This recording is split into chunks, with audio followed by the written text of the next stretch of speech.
The LG has an integrated wand, very much like a Wii remote, but a little higher fidelity.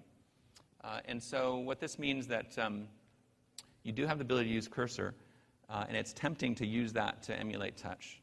But cursor doesn't quite equal touch. There's a way in which these devices have such a physical connection when you touch it. You reach out and you're touching and dragging and swiping the thing that you reached out to touch it taps into like hundreds of thousands of years of evolution of humans making that connection.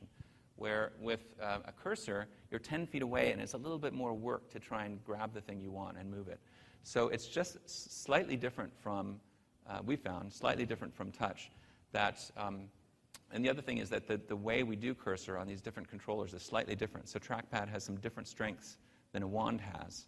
So what it means is not as consistent as touch. So for those two reasons, we recommend that people really design their apps around D-pad navigation first, and then use the cursor as an accelerator to that navigation. It's best for low twitch interactions like Angry Birds, and you kind of want to, the developers made me say this, you got to stay away from drag and drop as well. Sometimes the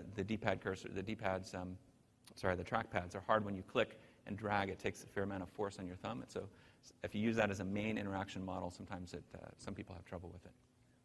And then finally, you need big hit targets. The screens are so big, you think about it, just a little translation of angle here moves it a lot on the big screen. And so you really need bigger hit targets than you might have even in touch.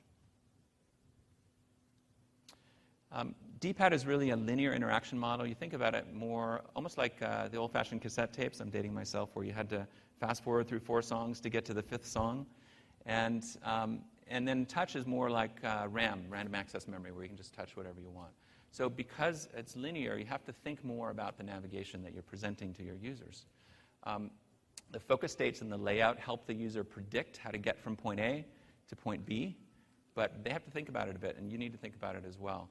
It needs to be continuous. You don't want the focus to have to jump across the screen and between big states. In Android, the focus order tends to follow the way that the components are laid out in screen by a layout manager, for example. And so we find that it's better if you explicitly manage the focus in your application rather than letting the system do it. So there's 3 types of focus, 3 states actually. So there's selection, there's focus, and there's focused selection. So the first is really familiar. Selection is like, this is a tab, for example. This is the Shows tab of a TV&Movies app. The tab or a section of an application is a more permanent state. Not permanent, but it lives for a longer time. The focus state is it shows the position of the D-pad as the user moves the focus around.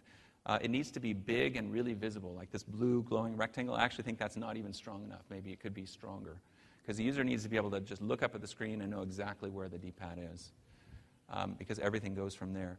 And then the third thing is you can, like a cursor, you can hover over a particular area, and with D-pad, wherever the focus is, we do things like after a second, if the user keeps the focus on that area, we can pop up a hover card like this and give more information. We can progressively reveal more info.